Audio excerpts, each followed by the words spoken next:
you are an MBA aspirant, you could even be an MBA student, and your objective in your life is to maximize the outcomes which you can get from your career. Now, if we sit down to count, there could be hundreds of problems, hundreds of issues in you. You could be somebody who has poor past academic scores. You could be somebody who says that, hey, I do not speak well. You could be somebody that, hey, I do not have any hobbies. And hence, Darpan, no B school would ever want to admit me. What will I do? Or, worst of them all, you could say that, hey, I'm a general engineer male.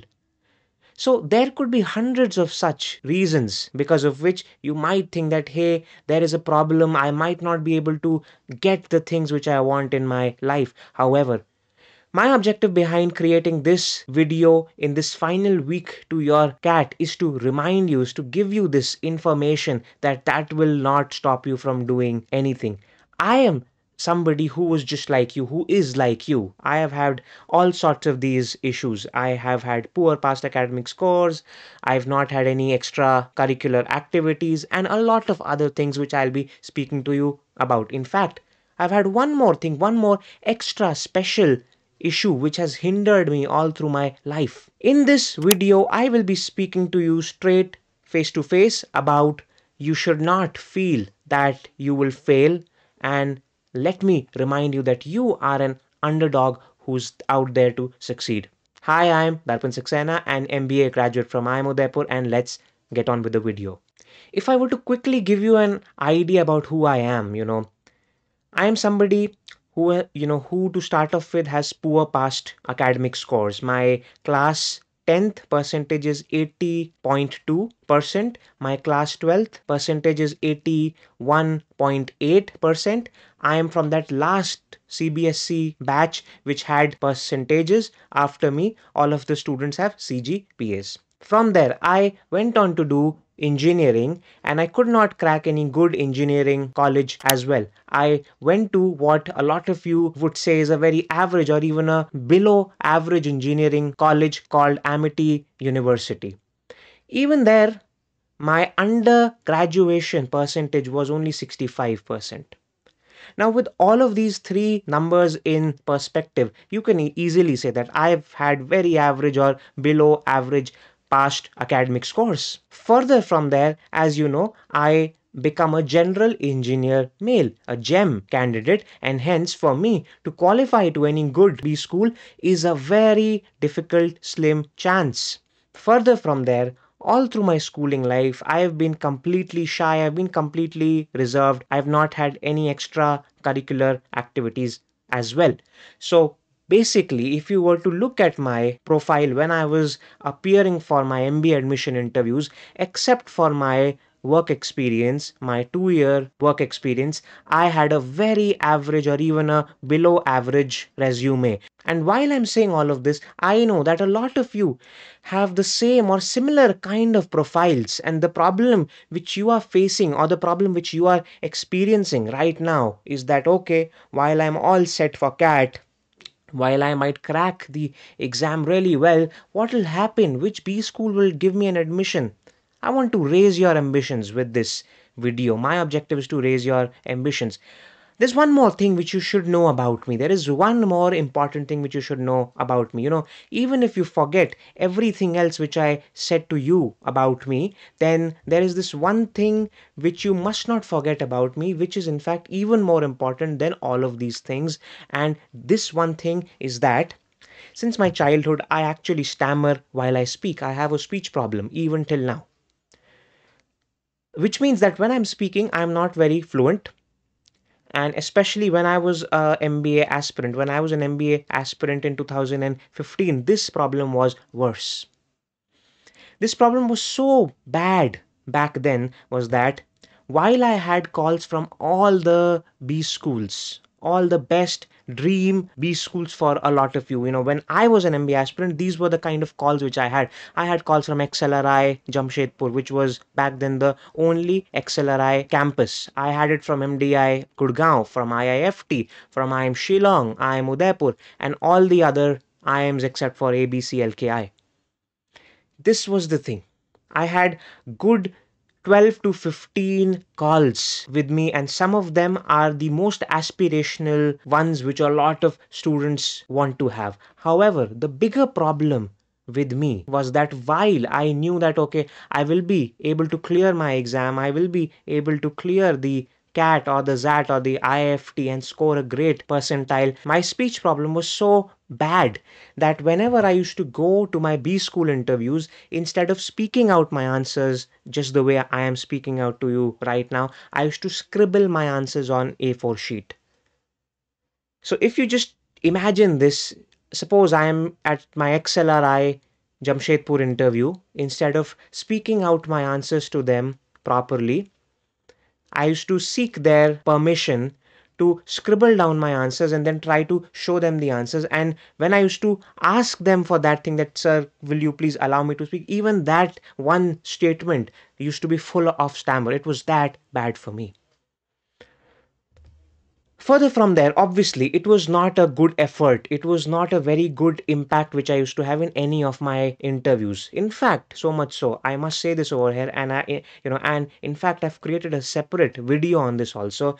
That when I went to my IIFT interview, which was my very first interview of that entire season, I was stammering so much in my IFT interview. I was trying to scribble my answer or speak something, halfway speaking, halfway scribbling, that one of the professors, she stopped me. She stopped me right there. And she said something after which I just wanted that interview should end right there. She said to me that, Darpan, why have you applied through general category? You should have applied through handicap, because with this problem of yours, there is no way you are going to get an admission. She said that as simple as it is. And it wasn't as if she was trying to create some sort of a stress for me to check how I react to that. No, it was a very genuine advice. I could see it, I could feel these things. And from that point onwards, I just knew that, hey, I just want this interview to get over with and run somewhere and just get away from this place. I knew that this interview was not going anywhere. It was just me sweating, trying to speak, me being choked while while I'm saying something, half scribbling, half something. It was very bad. It was a very shabby experience, and that is what used to happen with me. Obviously, at all of these B schools, all of them, I was either in the wait list or I was directly said no, that hey, no, it's not going to happen. There was not even one call from all of these wherein I got a direct admission. It was not like that. Even at IIM Udaipur, where I finally went, even at IIM Udaipur, I was waitlist 700. I was in the 700s of the waitlist. So, when I create these videos for you on MBA and all of these things, my objective is not to say to you that, hey, I'm a rock star, I'm from this IIM and that I can help you solve all of your problems and everything. No, my objective is to tell you the reality that this is where I was. I was somebody who was waitlisted 700 even at IIM Udaipur.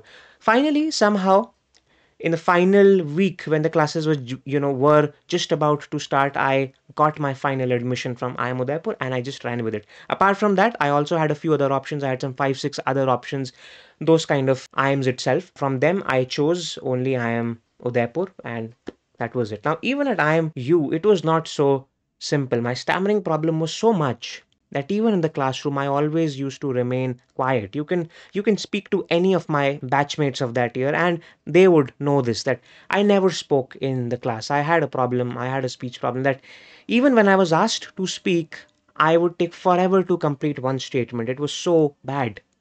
And obviously, each evening I used to feel very frustrated that, hey, why exactly am I doing an MBA? Why exactly have I even chosen to come here?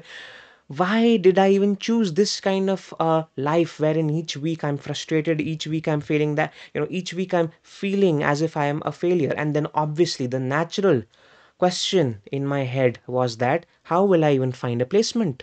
Who will give me a placement for this problem? So, okay, at a MBA college, you could be in the wait list and you can clear that wait list. You could have been a 700 wait list at IIM Udaipur and still be at IIM Udaipur, but the same will not work for your placements. I was in deep mess back then. The reason why I'm saying all of this, the reason why I shared my entire story with you is not to impress you. but to impress upon you that yes, there are things which you can do. You could be in, you could be having any problem which, for which you may feel that hey, this problem is the main reason why I'll not be able to be at a good MBA college, why I'll not be able to do anything, why I'll not find a good placement, and if I don't find a good placement, what will happen, this and that. Because I have an answer to all of those kind of questions which you may be having in your head. Do you know what happened? How exactly from that stage where I was not even speaking well, I was struggling to find, I was at a stage where I used to feel that, hey, I'll struggle to find a job. I reached a point where even my final placements at IIM Udaipur had not started. I had 3 job offers in my hand, even when the final placements had not started. How it happened? I'll quickly explain the next extension of that story as well. The reason is I want to remind you that no constraints of yours, be it your poor past academic records, be it if you can't speak well, be it if you do not have enough things on your CV, they can't stop you. I said one simple thing. When I was in my first year at IIM Udaipur, when I was completely frustrated with all of these things, I did one very simple thing. I said to myself that it's okay if I can't speak in the classroom, if I think that that is a problem, and if I have a lot of things to share, I wanted to speak in the classroom. I had a lot of answers. I had answers to a lot of the questions which the faculty used to ask us, but I never used to speak. I said, it's okay, Darpan. If you can't speak, then at least you can write. But on this occasion, you will not write on A4 sheets. You will write on a much larger scale.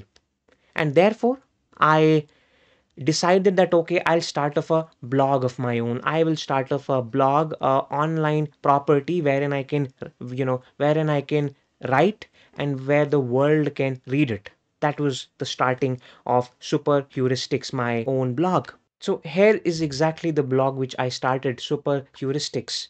Now back then when I had started it off in 2018, when I was in my first year of IIM Udaipur almost, then it used to only be a marketing blog. Now, when I started this blog in 18, all I used to do was that each week, whatever I used to learn in my classroom or whatever I used to learn from online courses, I used to come back and write one article on it.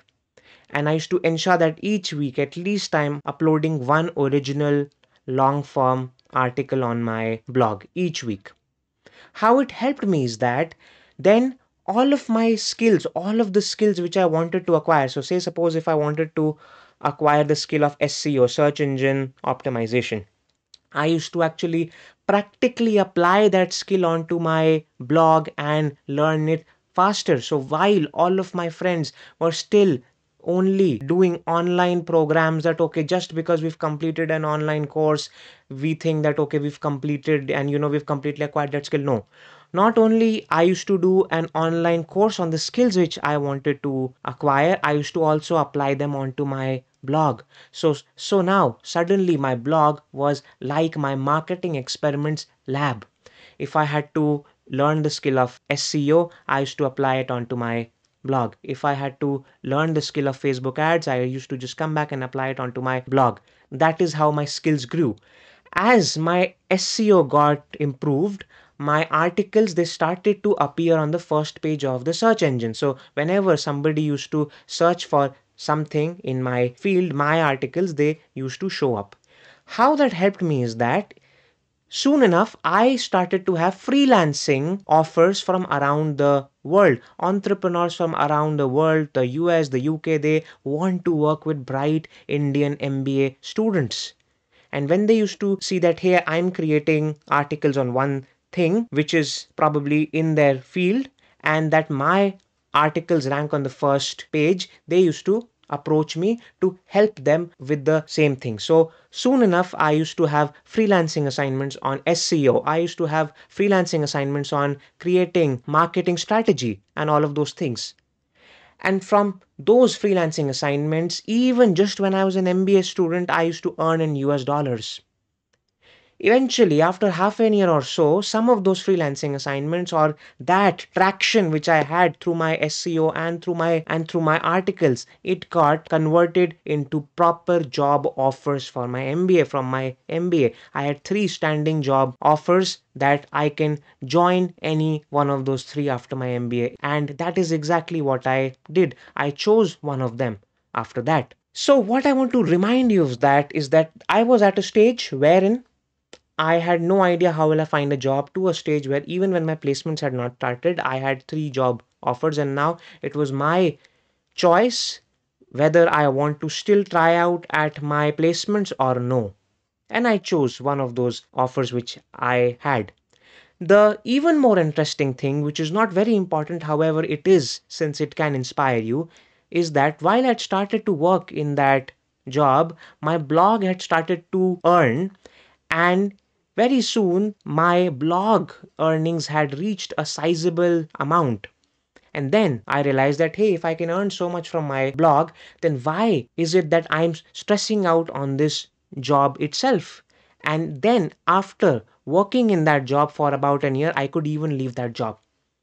The idea behind this entire story, while you might think that, hey, I've created an entire video on myself and this and that, the entire objective is to remind you that probably you're somebody who's slated to win. But for you to actually make it happen, you have to put in your efforts and not think about that I am at a disadvantage. You're not. Because in my entire story, my objective of sharing my entire story was not to impress you, but to impress upon you that if I can do it with my set of problems, especially the one with stammering, you probably, with slightly improved skills, with a slightly more improved profile, can do so much more than I do. That's about it from this video. I hope that this video should leave you completely energized about who you are and about the various things which you can do for yourself. Also, to make all of these things happen, what I was able to do, I now help MBA students achieve the same kind of freedom in their careers. For this, each week I have a live webinar which you can attend for sure. It is for MBA aspirants, for MBA students, and for those who have recently graduated from their MBA. You can find the link to it in the description. I'll see you tomorrow with another interesting video of mine. Thanks a lot and goodbye.